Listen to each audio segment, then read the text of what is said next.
이 시간 우리에게 주시는 하나님의 말씀은 이사야 56장 6절로 7절의 말씀입니다. 다 찾으신 줄로 알고 함께 합독하도록 하겠습니다.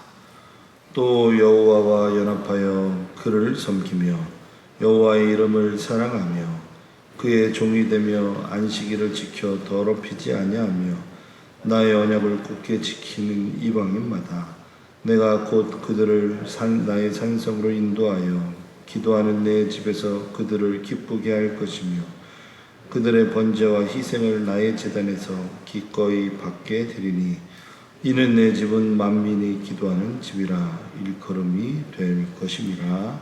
아멘. 이 시간 이사야 56장 6절로 7절의 말씀을 토대로 주님과 연합하여 라는 제목으로 여러분들과 하나님의 말씀을 나누도록 하겠습니다. 살아가다 보면 다양한 조합들을 또 조화들을 이루는 것들이 있습니다. 조화라고 하는 것은 서로 대칭되게 어울리는 것을 일컬을 때 우리는 조화 또는 조합 이렇게 표현을 하죠. 가령 이런 겁니다. 햄버거를 먹을 때 젊은 우리 분들은 햄버거를 먹을 때 꼭 콜라랑 먹습니다. 이상하게 어울리지 않을 것 같으면서도 이상하게 어울리죠. 뿐만 아닙니다. 아침에 이 바쁜 현대인들이 이 토스트 하나를 딱 사서 아침에 끼니를 때우면 토스트에 왠지 모르게 커피 한 잔, 아메리카노의 그 따뜻한 커피 한 잔을 같이 마시게 됩니다. 또 지금처럼 정장을 입었는데 정장을 입으신 분들이 운동화 잘 신지 않죠. 정장에 구두를 이렇게 신고 또 짜장면집 가서 짜장을 시키면 왠지 모르게 탕수육이 같이 따라와야 될 것 같습니다. 또 우리 제주에 살아가는 우리 성도님들에게는 또 우리 연초에 우리 선교 과제할 때마다 우리 일려전도께서 아주 열심히 만들어주시는 빙떡이 있지 않겠습니까? 이 빙떡에는 또 이상하게 옥돔과 먹어야 좀 조화가 되는 것 같고 또 이제 조만간 콩잎들이 이제 나온다고 하는데 이 콩잎에 밥을 다 올려가지고 멜젓 한 숟갈을 딱 넣어서 싸 먹으면 그렇게 맛있고 조화로울 수가 없다라는 것이죠. 살아가다 보면 이렇게 조화롭고 또 조합되는 순간들이 있습니다. 사물과 사물 간에 또 사람과 사람 간에 이렇게 대칭돼서 만남들을 이루는데 그 대칭된 만남들이 너무나도 아름다운 조화와 조합을 이룰 때가 있다라고 하는 것입니다. 성경을 보니까 이 인생의 해답들을 찾아가게 하는 그 말씀들이 있는데 오늘 특히 우리가 읽은 이 이사야 56장 6절로 7절의 말씀을 보게 되면 오늘을 살아가는 우리 모든 성도님들에게 인생의 해답들을 발견하게 해주는 귀한 말씀들이 있다라고 하는 것입니다. 오늘 말씀을 통해서 우리 귀한 성도님들의 삶 속에 하나님의 거룩한 응답과 해답들을 찾기를 간절히 소망합니다. 첫째로 우리가 기억해야 될 것이 있다면 하나님과의 연합을 이루는 삶을 살아야 한다라고 하는 겁니다. 하나님과 연합을 이루는 삶을 살아야 한다라고 하는 것입니다. 우리 장로교회 창시자 또 시작자라고 이야기하는 존 칼빈이라고 하는 종교개혁가가 있죠. 지금으로부터 약 한 500여 년 전에 태어나서 그리스도의 말씀을 교리화하는 데 가장 큰 에너지를 썼던 분이 바로 존 칼빈입니다. 이 존 칼빈이라고 하는 분이 썼던 책들이 다양하게 있는데 그의 처녀작이라고 말하기에는 약간 한계가 있는 우리 세네카의 주석이라고 하는 데 클레멘티아라는 책이 칼빈의 첫 책이었다면 두 번째 책은 라틴어 역인 사이코파니키아라고 하는 영혼 수면에 대한 책, 그리고 20여 년 동안 우리 기독교의 모든 교리적 이해들을 확정했던 책인 바로 기독교 강요라고 하는 책이 있습니다. 그 기독교 강요라고 하는 책이 20년 동안 쓰이면서 재판을 거듭하다가 1559년에 마지막으로 나온 이 기독교 강요는 조금 더 교리적으로 또 부족했던 내용들을 완필했던 내용이 바로 기독교 강요 1559년판의 책이라고 하는 겁니다. 그 책에서 칼빈이 가장 주되게 이야기하는 내용이 있습니다. 바로 하나님과의 연합입니다. 하나님과의 연합이라고 하는 것은 단순히 함께한다라는 그런 의미들을 떠나서 우리의 삶에, 우리의 신앙에 있어서 어떠한 가장 기본적인 신앙의 구조를 가져야 할지에 대해서 칼빈은 하나님과의 연합이라고 이야기를 하는 겁니다. 가령 우리가 초등학교 시절 산수를 배울 때 1 더하기 1을 뭐라고 이야기했죠? 우리는 2라고 이렇게 서술을 했습니다. 그런데 단순히 1 더하기 1이 산수에 말하는, 산수에서 이야기하는 2이기도 하지만 이 물리과학을 연구하는 사람들은 1 더하기 2를 2라고도 하지만 1이라고도 이야기한다라고 하는 것이죠. 가령 이런 겁니다. 사람과 사람이 더해지면 2명은 맞지만 그러나 물 1 하나의 분자와 또 다른 물 하나의 분자가 되면 우리는 그것을 2라고 표현하지 않고 양이 더 늘어났다라고 표현하기 때문에 하나라고 하는 것이죠. 우리가 연합이라고 하는 것이 무엇이겠습니까? 이런 두 가지의 의미, 1 더하기 1은 2다, 또 1 더하기 1은 1이다 라고 하는 그런 모든 의미들을 연합이라고 하는 단어 안에 다 내포하고 있다라고 하는 것이죠. 첫째로 1 더하기 1은 2다라는 이 명제에 대한 이 정의를 우리의 신앙의 관점에서 해석한다면 무엇이겠습니까? 하나님과 내가 함께 연합하면 둘이죠. 그러니까 이 둘이 같이 힘을 합치니, 연합하니 얼마나 더 큰 힘의 은혜들을 경험하겠습니까? 뿐만 아니라 주님과 우리가 연합하면 하나가 되니 정말 못 감당할 수 있는 것들이 하나도 없다라고 하는 것이죠. 그런 의미에서 우리에게 있어서 이 연합의 의미들은 주님과 함께한다, 또 주님과 하나가 된다라는 그런 의미로서 여러분들이 기억할 수 있기를 간절히 소망합니다. 오늘 말씀에 보니까 6절의 말씀에 또 여호와와 연합하여 그를 섬기며 여호와의 이름을 사랑하며 그의 종이 되며 안식일을 지켜라 라고 성경은 그렇게 우리에게 말씀해주고 있다라고 하는 것입니다. 하나님과 연합을 하는데 성경은 섬김과 사랑과 그리스도 앞에 종이 된다라고 하는 이 사실에 대해서 성경은 우리에게 피력해주고 있다라고 하는 것이죠. 단순히 주님을 사랑하고 또 하나님을 섬기고 또 그의 종이 된다라고 하는 어떤 특성으로서 성경으로 우리에게 얘기해 주시는 것이 아니라 더 큰 은혜와 축복들을 우리에게 허락하신다는 의미들을 우리에게 내포해주고 있다라고 하는 것입니다. 주님과 연합한다라고 하는 것은 또한 어떤 의미들이 있겠습니까? 주님과 연합하기 때문에 모든 생각들을 하나님의 기준에 맞춰서 생각을 하는 것이죠. 주님과 연합하니까 내 생각들은 다 내려놓고 하나님이 기뻐하시는 생각들을 우리는 가장 초집중해서 생각할 수 있다라고 하는 것입니다. 오늘 이 새벽에 나온 우리 성도님들에게 하나님과 연합하는 그 은혜들이 또 하나님과 연합하여 이루는 거룩한 능력들이 나타나기를 간절히 소망합니다. 두 번째로 오늘 우리에게 주시는 이 본문의 말씀을 통해서 주시는 큰 은혜 중에 하나는 하나님과의 연합은 곧 우리의 기도의 응답의 시작이다라고 하는 것입니다. 하나님과의 연합은 곧 우리의 기도의 응답의 시작이다라고 하는 것입니다. 오늘 우리가 읽은 7절의 말씀에 보니까 내가 곧 그들을 나의 산성으로 인도하여 기도하는 내 집에서 그들을 기쁘게 할 것이며 그들의 번제와 희생을 나의 제단에서 기꺼이 받게 되리니 이는 내 집이 만민의 기도하는 집이라 일컬음이 될 것임이라 라고 말씀하고 있습니다. 단순히 하나님과의 연합을 이루었는데 그 연합을 이룬 걸로 인해서 우리에게 주어지는 축복이 너무나도 다양한데 그 축복 가운데 세 가지는 무엇입니까? 하나님의 거룩한 성산으로 인도하신다라는 거예요. 주님과 연합을 했을 뿐인데 하나님의 거룩한 성산으로 인도한다는 말씀은 우리를 하나님의 거룩한 성전을 향하여 걸음을 옮기게 하고 세상을 향하여 발걸음을 옮겼던 우리가 하나님의 성전을 향하는 그런 발걸음을 인도함을 받는다. 두 번째는 하나님의 입장에서 생각했을 때 하나님의 자녀에게 기쁨의 선물을 주신다라는 거예요. 하나님께서 우리에게 기쁨을 선물로 주신다. 얼마나 놀라운 하나님의 축복입니까? 세상의 기쁨이 아니라 하나님의 기쁨입니다. 하나님의 기쁨. 그런 것은 무엇이 있을까요? 교회에서 보이지 않는 곳에서 또 보이는 곳에서 섬길 때 주어지는 은혜들이 있죠. 우리 성도님들께서 주일날 1부, 2부, 3부, 4부 예배까지 딱 드리시면 그 예배와 예배 중간 사이에 우리 안수 집사님들이 오셔가지고 여기에 모든 의자들의 방역들을 하십니다. 예, 창문을 열고 교회 문을 활짝 열고 소독을 하고 또 바깥의 문까지 열어서 다 여기 안에 있는 공기들이 날아갈 수 있게끔 수고해 주시고요.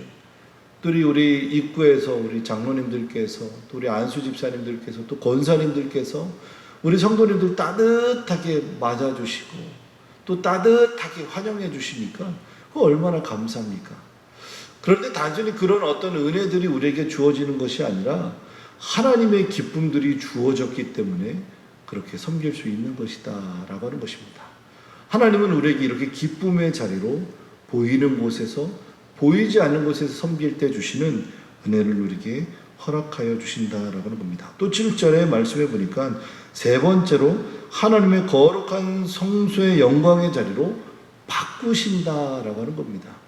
하나님의 영광의 자리로 우리를 바꾸신다라고 하는 것입니다. 그러니까 얼마나 놀랍고 감사합니까? 단순히 하나님과의 연합을 이루었을 뿐인데 우리에게 주어지는 거룩한 성소의 영광의 자리로 바꾸어 주신다. 그러니까 어디를 가든 그것이 우리가 하나님을 예배하는 예배의 자리가 되고 내가 택시를 타도 복음을 증거하고 싶은 마음의 확신들이 생기고 내가 어떤 어려움 가운데 있을지라도 그 어려움을 어려움이라 말하지 않고 하나님이 우리에게 주신 인생의 가시, 그러나 그 가시를 뽑아주실 거다라는 믿음의 확신을 갖고 살아가는 것입니다.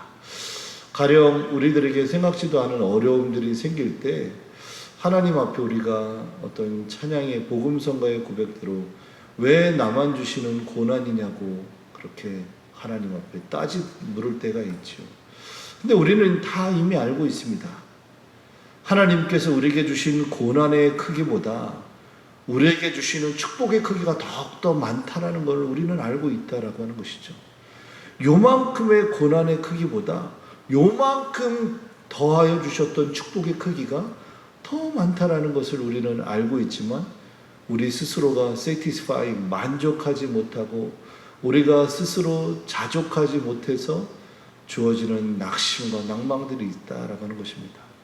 그런데 그동안 지나온 모든 세월들을 이렇게 뒤돌아보니까 하나님은 이렇게도 은혜 주셨고 저렇게도 은혜 주셨고 이렇게도 은혜 주셨고 이렇게 많이 은혜 주셨구나 하는 그 감격에 내가 지금 겪고 있는 이 고난의 시야에서 벗어날 수 있는 겁니다.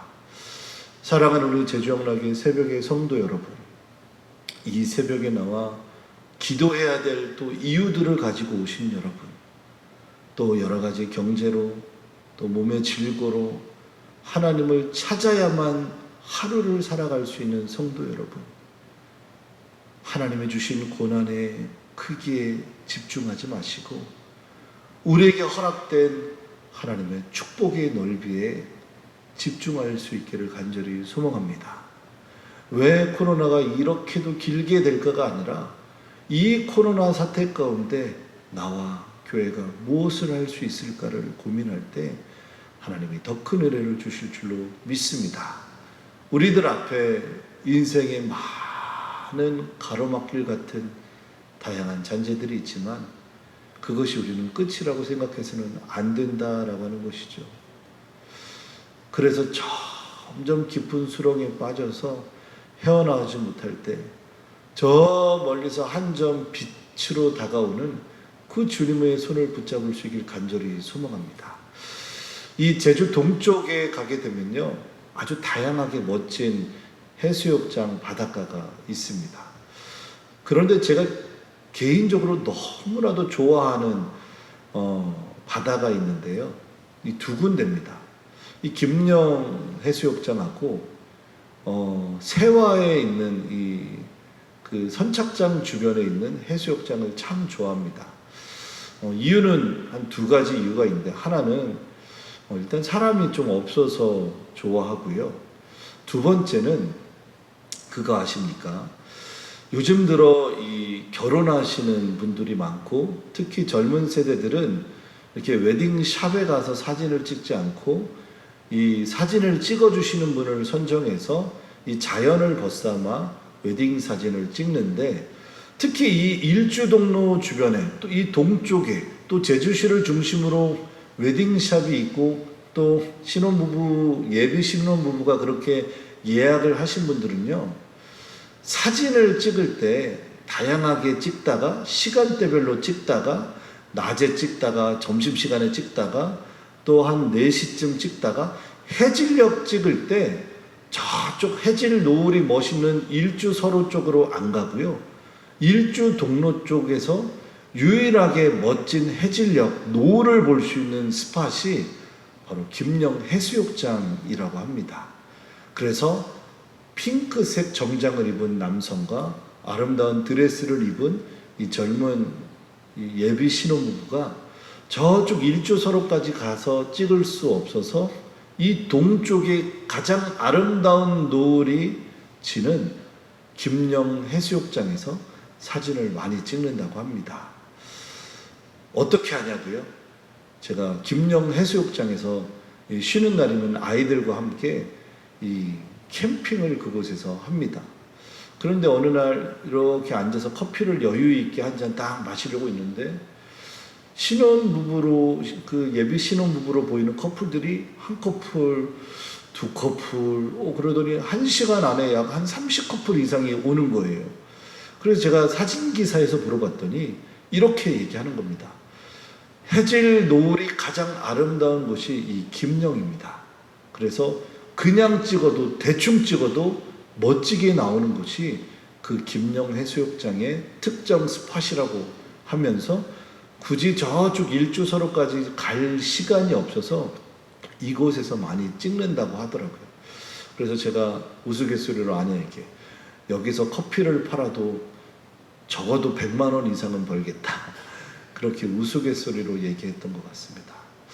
맞습니다. 하나님은요, 그렇게 우리의 인생의 스팟 가운데 가장 아름다운 스팟들을 우리에게 허락하여 주신다라고 하는 것이죠.